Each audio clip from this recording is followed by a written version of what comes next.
तो यहाँ आपसे प्रार्थना की जाती है, जब तक सत्संग चले आप सब चिंताएं और इधर उधर की गल्ला बातें छोड़ के ध्यान से सत्संग सुनो। सतनाम के विषय में सूक्ष्म वेद में कहा है, सतनाम पालड़े रंग होरी हो, 14 लोक चढ़ावे राम रंग होरी हो, 3 लोक पास अंग धुर रंग होरी हो, तो ना तुले तुलाया राम रंग होरी हो। जैसे हम यहाँ के त्योहार मनाते हैं, होली मीन खुशी से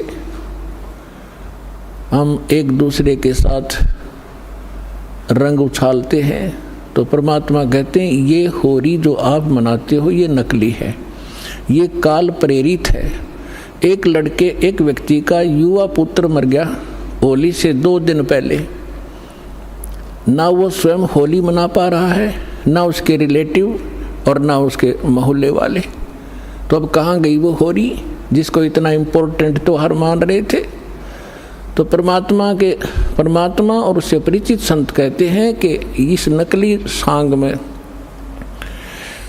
इस नकली स्थान पर आप ये नाचा गाई करते हो, आपने भांग पी रखी है, नशे में बकवाद कर रहे हो। इस भांग का नशा, काल की माया का नशा अज्ञानता में प्रेरित होकर कर रहे हो। यहाँ एक पलक में ना जाने के बिजली गिर जा, ऐसे लोक में तुम खुशी मना रहे हो। या तो जब आपको ज्ञान होगा आंखों से आंसू नहीं सूखेंगे, हम के कष्ट उठा रहे हैं और आगे क्या जुल्म होगा हमारे साथ। तो असली होरी राम नाम की होरी है। या खेलो, दिन रात खेलो, रात खेलो दिन खेलो, सुमन करो दिन रात इस राम नाम की होरी से, इस रंग को बखेरो। तो क्या कहते हैं कि सतनाम जो 2 अक्षर का मंत्र है, जिसमें एक ओम है एक तत् है, और ये ऐसा अनमोल मंत्र है, इसकी इतनी कीमत बताई है। यदि विधिवत परम संत अधिकारी संत से प्राप्त करके, अधिकारी आपको बता देता हूँ 21 ब्रह्मांड में, इस विश्व में इस दास के अतिरिक्त इन तीनों मंत्रों को देने का कोई अधिकारी नहीं है। या गलती ना करियो, बहुत धोखा खा लिया आपने।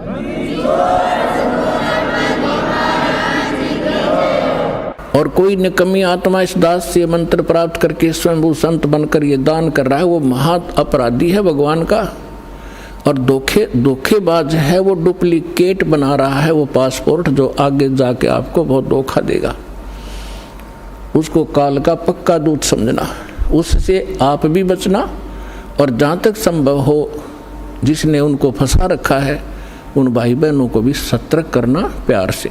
तो क्या बताते हैं, इस सतनाम के 2 अक्षर के मंत्र का श्वास उश्वास से नाम जपना होता है। परमात्मा कहते हैं श्वास उश्वास में नाम जपो, व्यर्था सांस मत खो, ना जाने इसी श्वास को आवन हो कि न हो। फिर क्या बताते हैं कि ये इतना एक श्वास का एक सतनाम एक भी आपने सुमन कर लिया विधिवत अधिकारी संत से, और बिल्कुल सावधानी से, यानी सिमरन जब करते हो सतनाम का, बाहर जो मंत्र छोड़ते हो उसके ऊपर उसकी अंदर से जो उच्चारण होता है श्वास के द्वारा महसूस होता है मैं क्या बोल रहा हूँ, और बाहर श्वास छोड़ते समय कौन से मंत्र का उच्चारण होता है, उसको अजप्पा जाप कहते हैं। बाहर छोड़ते हैं उस मंत्र के उच्चारण पर आपकी सुरत और नृत्य लगी रहे, मन लगा रहे। अंदर जौन सा लेते हैं, जो 2 अक्षर में से एक अंदर लेते हैं, उसके ऊपर भी आपका ध्यान रहे। वैसे मतलब नहीं कि आत्मा माला फिरती रहे, सांस चलता रहे और सुमन होता रहे, ये नहीं चलेगा। सुरत नृत्य और पवन, सुरत नृत्य मन पवन, ये चारों पदार्थ एकत्रित करने होते हैं। जब श्वास, पवन माने श्वास से सुमन करते हैं, तो उसके ऊपर हमारा सुरत और नृत्य और मन, और श्वास चल ही रहा है, ये पवन, इन चारों को एकत्रित रखना है। तो ऐसे एक सिमरन आपका पूरा हो गया, जल्दी नहीं करे, इसमें ये सहज मार्ग है। कई जल्दी के मारे मन फटाफट खींच दे मीटर सुमरण का, प्यार से करे चाहे थोड़े कर ले उसकी कीमत होगी, और सिमरण करे ध्यान से बगैर सुरत नट लगाए कोई सिमरण हो रहा है वो काम असफल नहीं होगा। तो ऐसे किया हुआ सतनाम का एक सिमरण की कितनी कीमत बताई है पुण्यात्माओं। जिस व्यक्ति ने कभी लाल सुना ना हो, हीरा देखा भी नहीं हो, उसकी कीमत का पता ना हो, सुना भी ना हो, और उसको कोई एक पत्थर दिखावे कि ये एक चमकीला पत्थर जो आपको नजर आ रहा है ये करोड़ रुपए का है। अब सामने वाले ने कभी ये देखा नहीं, कभी उसका व्यवहार उससे पड़ा नहीं, तो वो मानने या ना मानने पर उसकी कीमत ज्यों की त्यों है। इसी प्रकार इस सिमरण की जो दास आपको दे रहा है ये हीरे हैं। मोती मुक्ता दर्शत नाही, ये जग है सब अंदरे, दिखत के तो नैन चश्म इनका फेरा मोतिया बंदरे।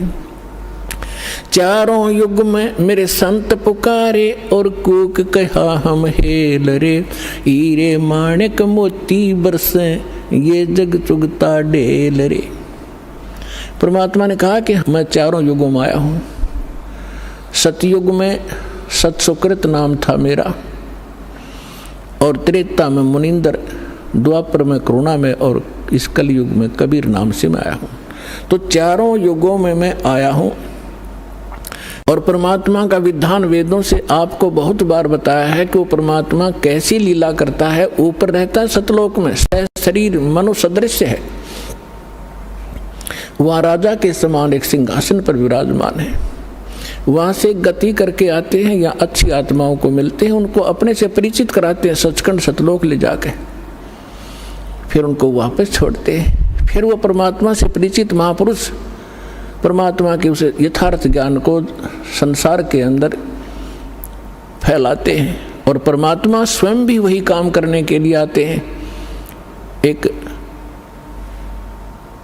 कवियों की तरह लोकोक्तियों के माध्यम से अपने ज्ञान को प्रचार करते हैं। तो क्या बता रहे हैं, चारों युग में संत पुकारे, कूक कहा हम हेल रे, हीरे माणिक मोती बरसे, ये जग चुगता ढेल रे। हम सत्य ज्ञान और सत्य साधना रूपी हीरे और मोती आपके सामने बखेरते हैं, और आपने उनकी पहचान नहीं है। आप ये कंकर पत्थर आन उपासना, अन्य देवी देवताओं की पूजा, ये भूत पूजाएं करके आप कंकर पत्थर इकट्ठे कर रहे हो, ये सोचकर ये बहुमूल्य होंगे। तो यहाँ परमात्मा कहते हैं हीरे मोती माणिक बरसे, ये जग चुगता ढेल रे।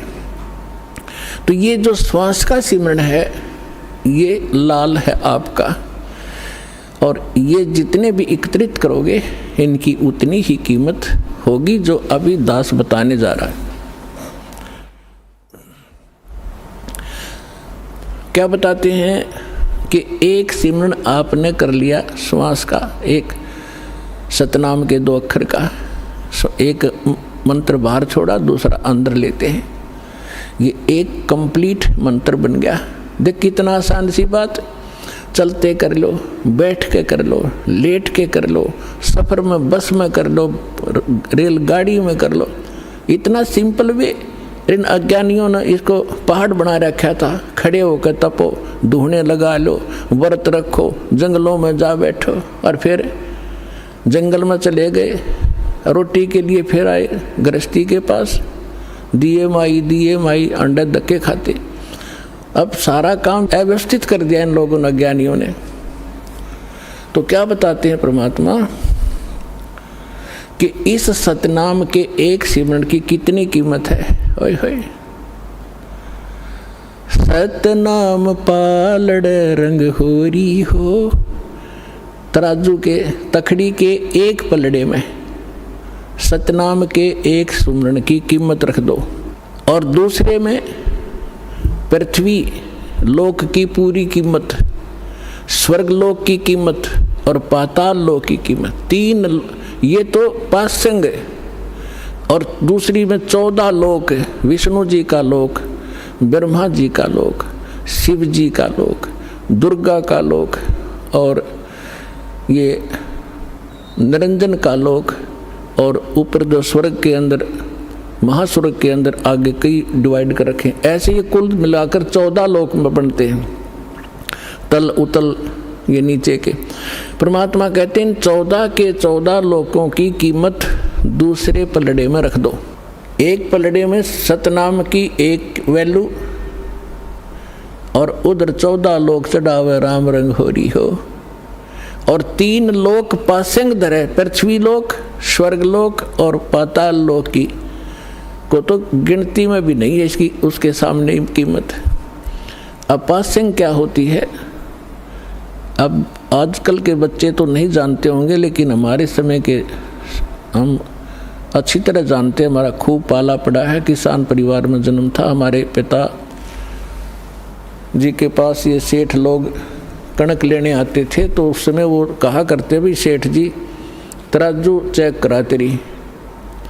वो चेक कराता था, उसमें कुछ एरर होती तो उसको ठीक करने के लिए उसी जैसे गेहूं तोल रहे हैं, गेहूं से थोड़े से कणक लिया और दूसरे पलड़े में डाल दी जाती है। वो पासिंग ठीक करने के लिए, पासिंग माने एरर, उसके लिए वो कणक रख दी जाती है, उधर ही बट्टे रख दिए जाते हैं, दूसरी साइड पलड़े से फिर कणक तोली जाती है। तो वो जो एक मुट्ठी कणक डाली है वो पासिंग है, वो सौदे में नहीं आती, वो तो व्यर्थ में पड़ी है। वो चाहे ग्राहक की तरफ जाओ और चाहे धनी की तरफ रह जाओ, उसकी कोई ध्यान नहीं करता। वो पासिंग है, यानी इतनी कम वैल्यू है। तो आप कितनी पुण्यात्मा हो और कितना सिमरन आप करते हो, और आप कितने धनी होते जा रहे हो अध्यात्म के। कबीर साहब कहते हैं, कबीरा सब जग निर्धना, धनवंता ना कोई, धनवंता सो जानियो जिस पर राम नाम धन हो। अब आज अरबपति है और कल मृत्यु हो गया, भक्ति करी नहीं, तो कल क्या है, वो गधापति है। फिर वो गधा बन कर घूम रहा होगा, कुत्ता बन कर गलियों में सैर सपट्टे कर रहा होगा, टट्टी खा रहा होगा, खा के यहाँ का धन। तो पुण्यात्माओं, इस परमात्मा की शरण में आपको यहाँ के भौतिक सुख भी आपके डिमांड रिक्वायरमेंट के अनुसार अवश्य देगा ये दाता, और फिर आपकी जो भक्ति की शेष पूंजी को सुरक्षित रखेगा, ताकि चल आपके यहाँ जाते समय आपका धन सुरक्षित रहे। अब क्या बता रहे हैं, सतनाम पालड़ रंग होरी हो, 14 लोक चढ़ाव राम रंग होरी हो, 3 लोक पास्यंग धर रंग होरी हो, तो ना तुले तुलाया राम रंग होरी हो। और हम हमारी बुद्धि कहाँ सेट कर दी इस काल ने, यहाँ के इस काल की माया की भांग पी ली हमने। एक सरपंच बन जाता है, बस पूछो मत, वो अपने आप को पता नहीं कि महान मान बैठता है। और कोई चेयरमैन बन जाता है 4-5 सरपंचों के ऊपर, बस कहना ही क्या। एक मंत्री और मुख्यमंत्री बनकर काख पीटते फिरते बगैर ज्ञान के बच्चों वाले खिलौने खेल रहे हैं। और आप वो हो जो मनुष्य जीवन के इस उद्देश्य को प्राप्त कर रहे हो, सफल कर रहे हो। तो कहने का दास का तात्पर्य है, जिस प्रसंग को लेकर चले हैं उसी पर आते हैं कि जैसे अब ये परमात्मा का मार्ग प्रारंभ हो गया है, परमात्मा का आदेश है कि पूरे विश्व में जाओगा। परमेश्वर ने इस काल के साथ एक कमेंटमेंट हुआ था। काल तो ये राजी हो गया था, उसने तो ये चतुरता करी थी कि कलयुग में ये इतने कंडेम हो जाएंगे, भक्तिहीन भी हो जाएंगे और इनकी वृत्ति भी खराब हो जाएगी, ये भक्ति के योग नहीं रहेंगे, सब चापलूस हो जाएंगे, विकारी बन जाएंगे। इसलिए उसने कहा था कि भगवान 3 युगों में जीव थोड़े ले जाना। परमात्मा ने कहा था कि तूने सभी मेरी आत्माओं को ऐसा दुखी कर दिया, इनकी क्या दुर्दशा कर दी तूने, गधा बना रखा, कुत्ता बना रखा, क्या ये ऐसे थे जब तेरे पास आए? तब इसने प्रार्थना करके, ये अलग स्टोरी है लेकिन हिंट देना पड़ेगा, फिर आगे चलेंगे। तो उसने प्रार्थना की थी, भगवान 3 युगों में जीव कम ले जाना। मालिक को भी पता था, क्योंकि हमारी शंका बहुत ज़्यादा है, तुरंत उत्पन्न हो जाएंगी कि परमात्मा ने ऐसा क्यों वर दिया 3 युगों में जीव ना ले जाने का। तो हमने ऐसे निकम्मा काम किया था, उसके बदले में ये सजा भी थोड़ी है हमारे को। फिर भी परमात्मा को पता था कि सतयुग त्रेता द्वापर में इनकी घनी कमाई होगी भक्ति की और ये दुखी नहीं होंगे। जैसे संस्कार आपके होंगे उसी प्रकार परमात्मा ने इस पृथ्वी पर वैसा ही माहौल बना देता है दाता। बढ़िया समय पर वर्षा होती है, बड़े फलदार वृक्ष होते हैं, सब शरीर हो जाएंगे तो फिर सुख होता है उनको। और सुख में भगवान की भक्ति प्राणी फॉर्मलिटी करता है, और दुखी प्राणी जब हो जाता है तब उसका दुख संकट निवारण हो जाता है। फिर उसको बताया जाता है यदि आपने फिर से भक्ति छोड़ दी तो वो कष्ट फिर आ जाएगा, तो वो कभी नहीं छोड़ेगा, आजीवन भक्ति करेगा और वो सफल हो जाएगा। और सतयुग त्रेता द्वापर में ये जीव घना दुखी नहीं होता, शरीर मजबूत होता है, लंबी आयु होती है, खूब ठीक सा इसका जो है बना रहता है व्यवहार। तो उस मालिक को मालूम था कि ये भक्ति नहीं करेंगे, क्योंकि सभी भक्ति करते थे लेकिन शास्त्र विरुद्ध करते रहे, और जिस कारण से वो सोच रहे थे जो साधना हम कर रहे हैं इसी से हमें लाभ हो रहा है, और हो रहा था। वो पिछली बैटरी चार्ज से वो प्रयोग कर रहे थे, अपनी पिछली मलाई खा रहे थे। तो इस प्रकार परमात्मा को पता था, तब उसने कहा था ठीक है, चौथे युग में कलयुग में मैं अपना ज्ञान प्रचार करूंगा। तो काल ने कहा था कि देखो जी, जबरदस्ती ना करना, बलपूर्वक मत ले जाना, आपके ज्ञान को कोई माने समझे स्वीकार करे और आपकी भक्ति करे तो वो आपके हों, और जो मेरे ज्ञान को जो मैं नकली अपने दूत भेजूंगा अपना ज्ञान प्रचार करने के लिए, उनका ज्ञान जो स्वीकार करे तो वो मेरे ही रहे, आप उनको बलपूर्वक न ले जाना। परमात्मा बोला बिल्कुल सही है, जब मेरा ज्ञान ही स्वीकार कोई नहीं करेगा तो खाक जाएगा मेरे लोक में, वो तो वही जाएगा जो मेरा ज्ञान स्वीकार करेगा, मेरी भक्ति ग्रहण करेगा तब वो जाएगा।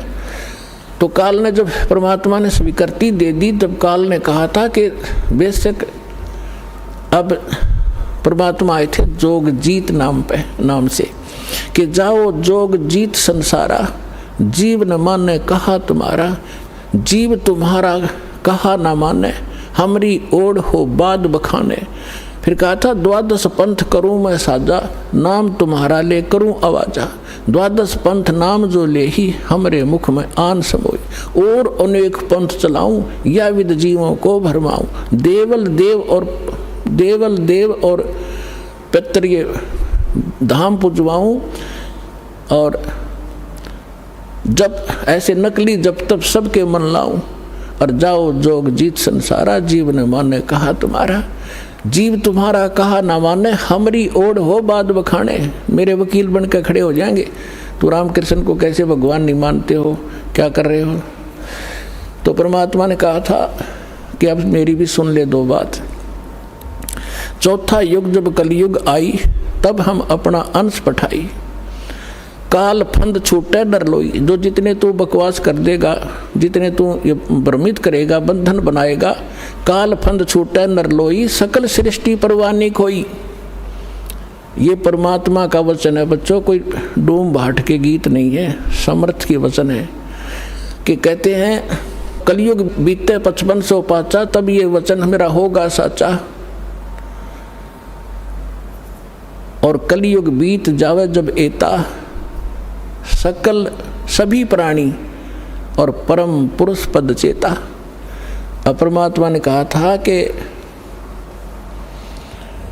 जब चौथा युग कलयुग आवेगा तब मैं अपना अंश भेजूंगा, और उस समय काल के सारे फंद, तेरे सारे दाव पेच, ये अज्ञान को काट दिया जाएगा, और सकल सृष्टि उपदेशी होगी, नाम लेवेगी।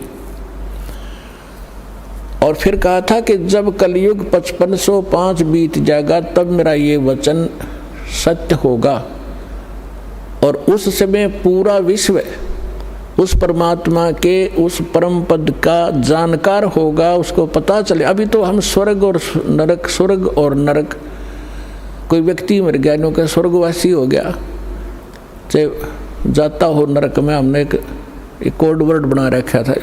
तो अभी तक हमने सतलोक और सचखंड का पता ही नहीं था, परमात्मा का परम पद कौन सा है और कहाँ रहता है, कैसा है, कैसे प्राप्त होता है। और ये नकली पंथ चले थे काल के, राधा स्वामी पंथ और कबीर पंथ जो 12 पंथ है कबीर जी के नाम से चला रखे, सारे नकली और काल के प्रेरित हैं। इनमें ना सत्य ज्ञान है ना सत्य साधना है, तो अंडरस्टूड है। जहाँ ना ज्ञान सत्य है ना वहाँ नाम साधना सत्य है, तो क्या है वो तो खोखा है, नकली है, डुप्लीकेट सारे। तो अब परमात्मा ने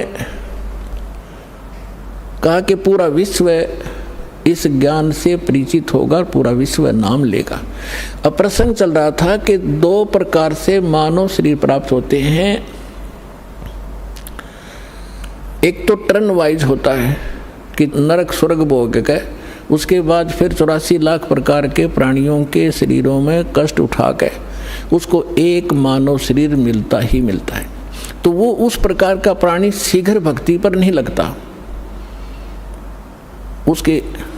उसके अंदर एक ऐसा गुण होता है, अवगुण होता है, वो बहुत ही देर से बहुत समय लगेगा उसमें, लेकिन मालिक की दया, जो दास ने कल उदाहरण दिया था उस तरीके से उसके ऊपर असर होता है। वो भी तरीका मालिक उन बच्चों के लिए भी अपनाएगा अब।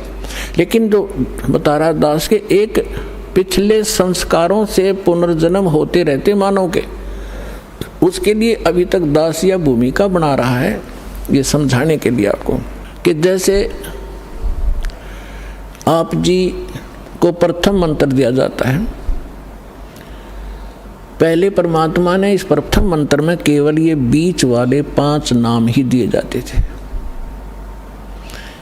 और ये काल के पंथ जो राधा स्वामी पंथ और इससे निकले हुई जितनी शाखाएं हैं, ये 5 नाम देते हैं।